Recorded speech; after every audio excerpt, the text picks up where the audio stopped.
Bonjour, bienvenue sur ma chaîne Naya Conseil. Dites-moi, l'auto-sabotage, vous connaissez.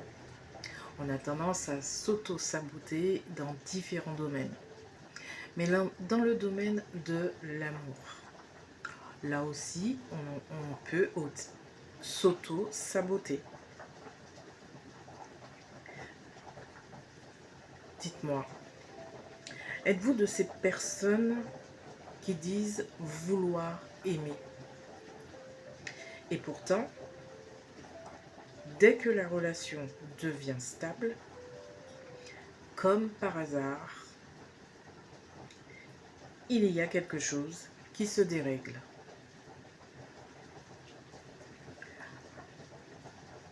Alors, on a les disputes qui apparaissent, mais vraiment sans raison.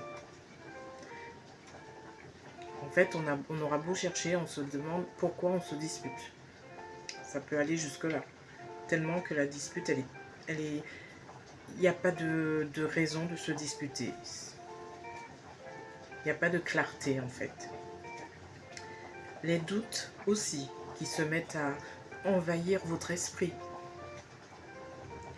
Et il peut même y avoir une distance qui va s'installer entre les deux partenaires.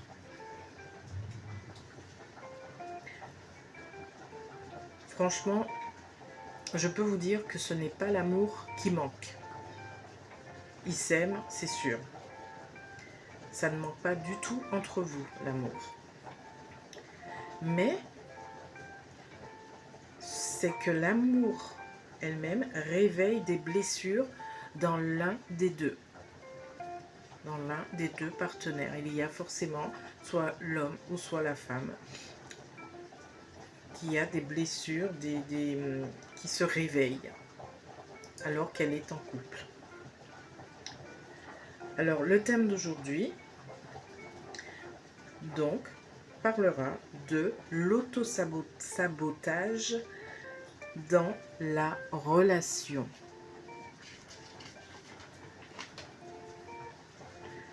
Dans la relation amoureuse, bien sûr. On parle d'amour, toujours.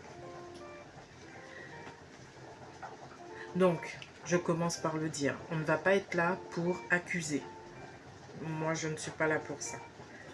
Mais j'ai envie avec vous, de comprendre pourquoi, parfois, on détruit ce qu'on désire le plus.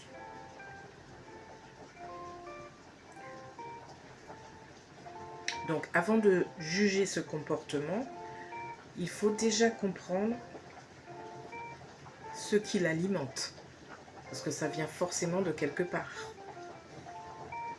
Donc, on va essayer d'expliquer ce qu'est l'auto-sabotage amoureux.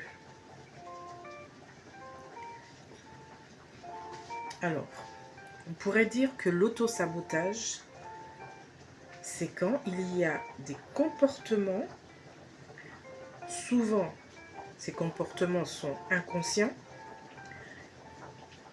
et ces comportements vont nuire à la relation et compromettre forcément l'avenir de cette relation.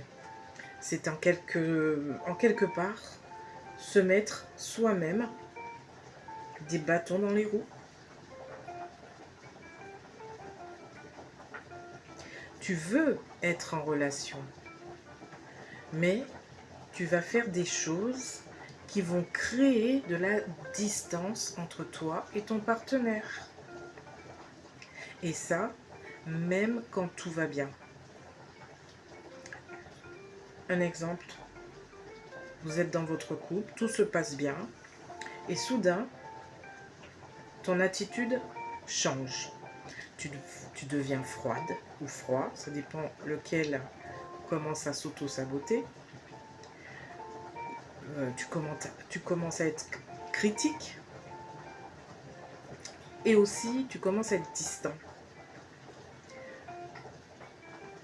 Donc on parle là vraiment d'une attitude, mais aussi de la pensée.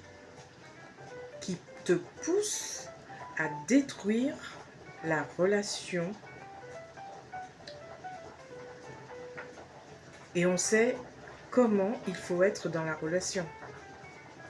Mais on le sait hein, normalement, mais on ne le fait pas. On ne va pas agir comme il le faut. Mais comme je l'ai dit tout à l'heure, c'est une attitude qui est inconsciente. Et ce mécanisme, il peut être très difficile à déceler, à reconnaître et surtout difficile à maîtriser. Par contre, on peut dire que c'est un mécanisme qui peut fragiliser, voire même amener à rompre la relation amoureuse. Et on pourrait même croire que c'est parce que l'autre a changé, mais pas du tout.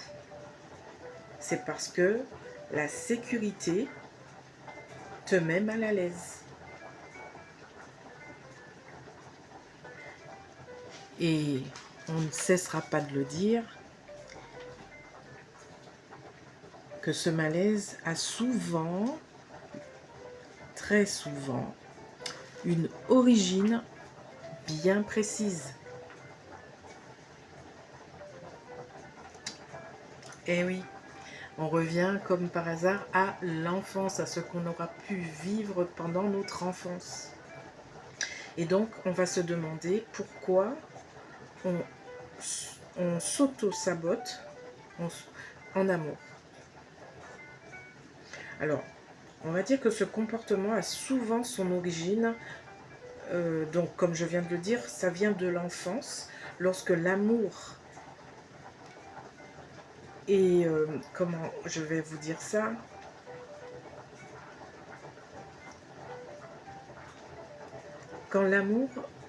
lorsque l'amour était, on va dire, très peu visible.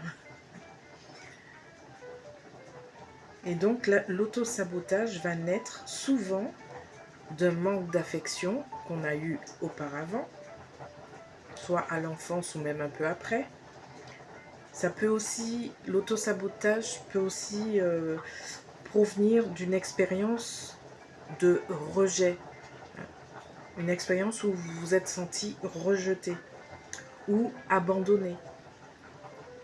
Et ça laisse une blessure qui est très profonde. Et forcément, quand on arrive à l'âge adulte, eh bien, à l'âge adulte où on peut commencer à fréquenter, à aimer d'amour, eh bien, ces blessures vont se manifester. Et ils vont se manifester par une peur de l'intimité et une difficulté à pouvoir s'engager pleinement dans une relation. Et c'est pour ça que ces personnes préfèrent saboter leur relation avant d'être eux-mêmes blessés. En fait, ces personnes qui souffrent de ça, le fait de s'auto-saboter soi-même, eh bien, ces personnes ont peur souvent ils ont peur d'être remplacés. Et dans leur pensée, ils pensent déjà ne pas mériter l'amour. Donc, comme ils ont cette pensée qu'ils n'ont pas droit de mériter de l'amour, eh bien, ces personnes vont tester leur partenaire et provoquer des disputes. En fait, ce sont des personnes qui ont besoin d'être sans cesse rassurées. Parce qu'elles pensent que si elles s'attachent, je parle des personnes, si elles s'attachent trop, elles vont souffrir. Alors ces personnes vont créer elles-mêmes la rupture. Pour eux, c'est une façon de reprendre le contrôle sur une douleur qu'elles redoutent. Donc avant comme elles pensent qu'elles méritent pas l'amour, eh bien elles préfèrent faire des choses qui vont les emmener à la rupture, et comme ça elles se disent au moins je ne vais pas souffrir. C'est moi qui ai le contrôle, donc je ne souffrirai pas. Et ce mécanisme, ben, je vais encore le redire, le répéter, ce mécanisme, il est inconscient. On n'a pas conscience de cela.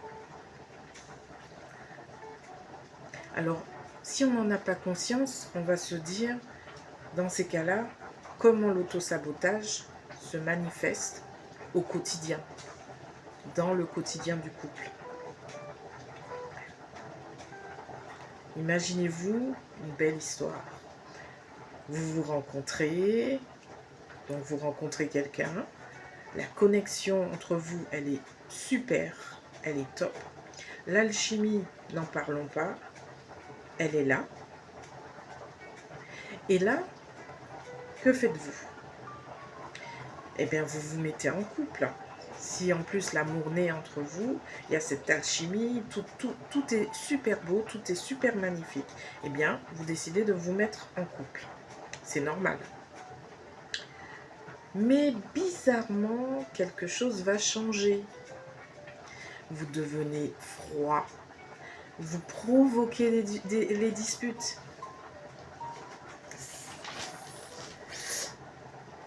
Et vous allez même jusqu'à fuir la communication. Et pourtant, tout semblait beau au début.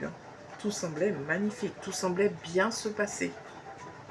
Mais vous ne pouvez pas vous empêcher de chercher les défauts de l'autre. De le provoquer. En fait, vous ne le voulez pas, mais vous provoquez les conflits. Et en plus, des conflits qui sont inutiles. Franchement. Comme on dirait, des petites pécadilles. En fait, vous vous mettez même à douter de l'autre. Mais sans aucune preuve, sans aucune raison, vous vous mettez à douter de l'autre. Et vous préférez fuir parce que vous sentez que la relation devient sérieuse.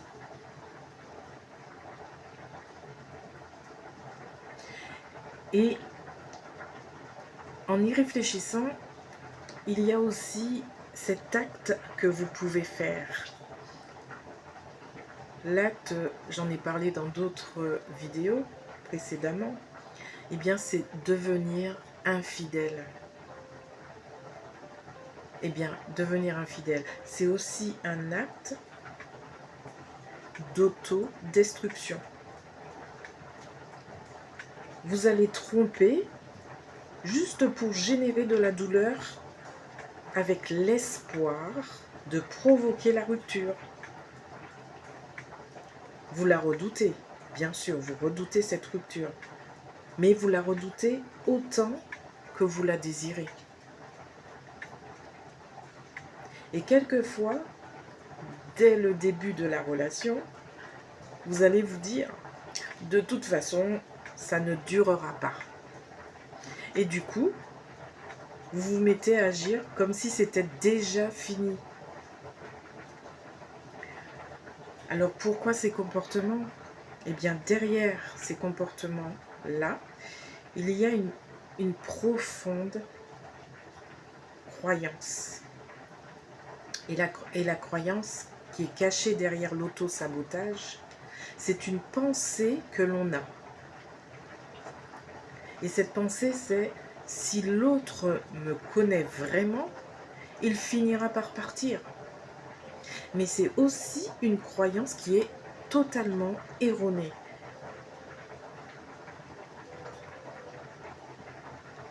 Erronée, pourquoi? Parce que vous ne pouvez pas faire confiance.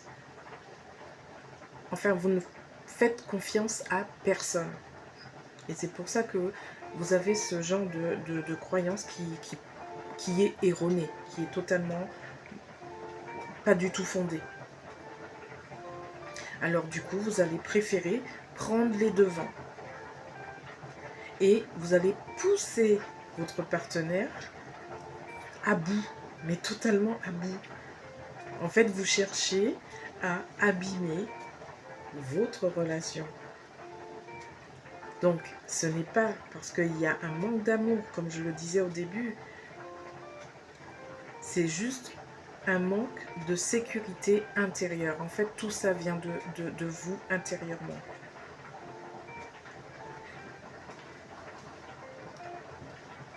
Vous savez, il y a on va les appeler des penseurs, pour ne pas dire des philosophes, qui se sont penchés sur ce genre de paradoxe. Et je vais reprendre l'exemple du philosophe et psychanalyste Erich Fromm. Lui, il expliquait que beaucoup de personnes confondent l'amour avec la fusion ou la dépendance. Et donc, quand l'amour devient une menace pour l'identité de la personne qui aime saboter ses relations, eh bien, cette personne cherche inconsciemment à s'en libérer. Donc, l'autosabotage devient une tentative de se préserver.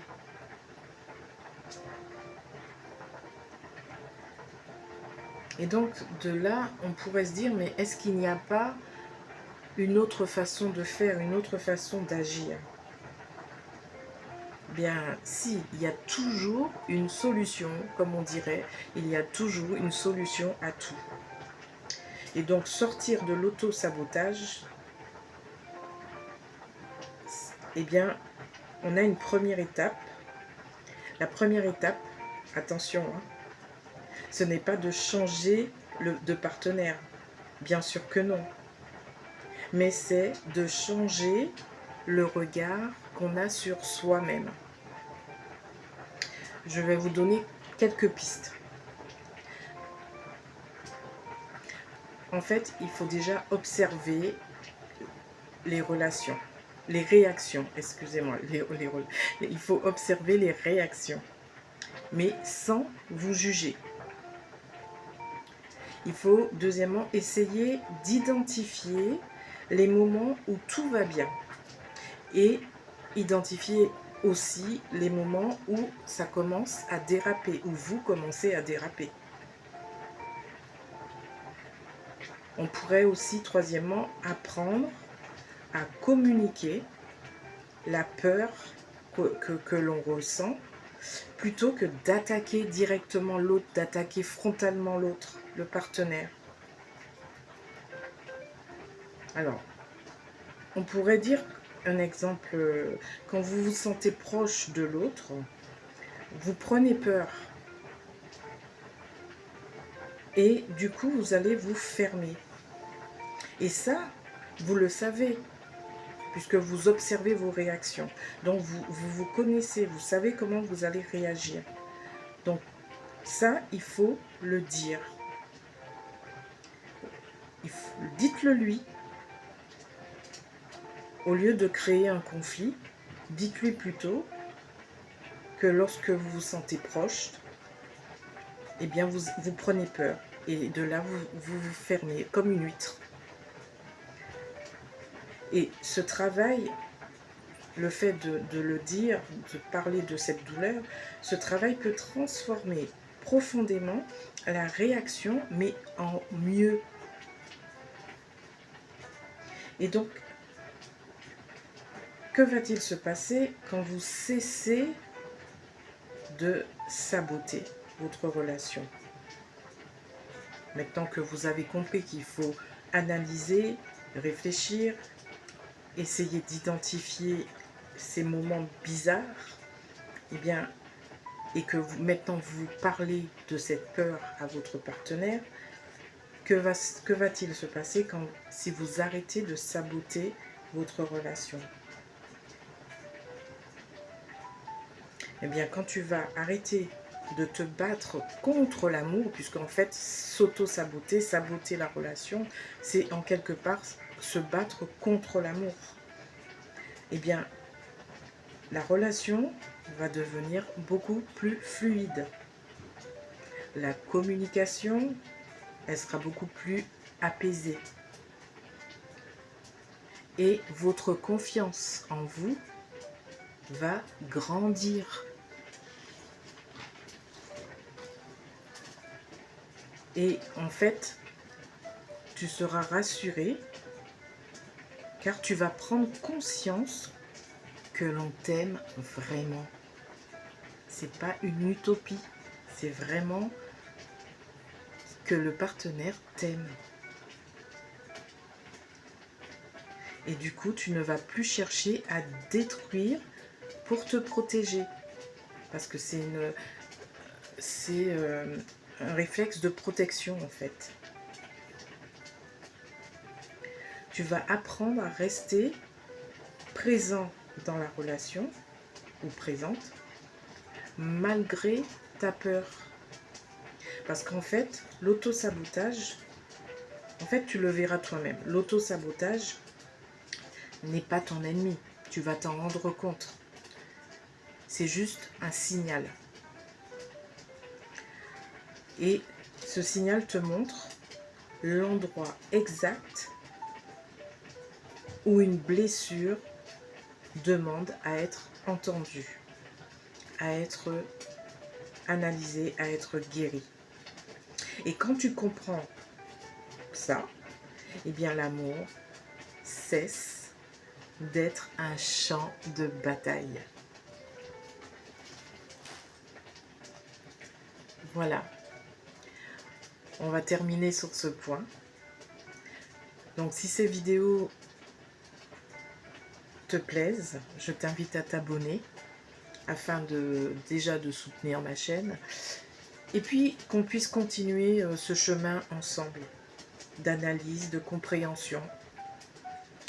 Parce que ces vidéos, je les fais non pas pour juger ou critiquer une situation. Non, je fais ces vidéos juste pour aider à comprendre les situations que l'on peut vivre et où on ne comprend pas forcément tout de suite ce qui se passe. Et donc, c'est pour aider à s'améliorer, à aller plus loin encore avec son partenaire, avec son ami ou dans sa famille. Ça peut être dans n'importe quelle situation, ça peut être l'amour, l'amitié, peu importe. Donc si tu t'abonnes, forcément tu ne manqueras pas les vidéos suivantes.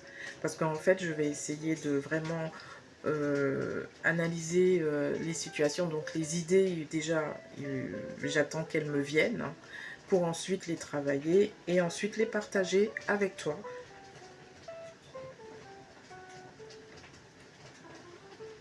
Parce que j'aime bien décrypter les situations et surtout j'aime bien essayer de comprendre pourquoi on agit ainsi, pourquoi on fait ça, pourquoi on dit ça. Enfin, j'aime bien essayer d'analyser les choses et c'est avec plaisir que je le fais, c'est avec plaisir que je le partage. Parce que si ça peut vous aider, alors c'est un pas immense que vous ferez et que même moi, je ferai. Donc rappelle-toi une chose, tu n'as pas besoin de détruire ce que tu aimes pour te protéger. Donc je te dis à bientôt pour une prochaine vidéo et en attendant, prends soin de toi.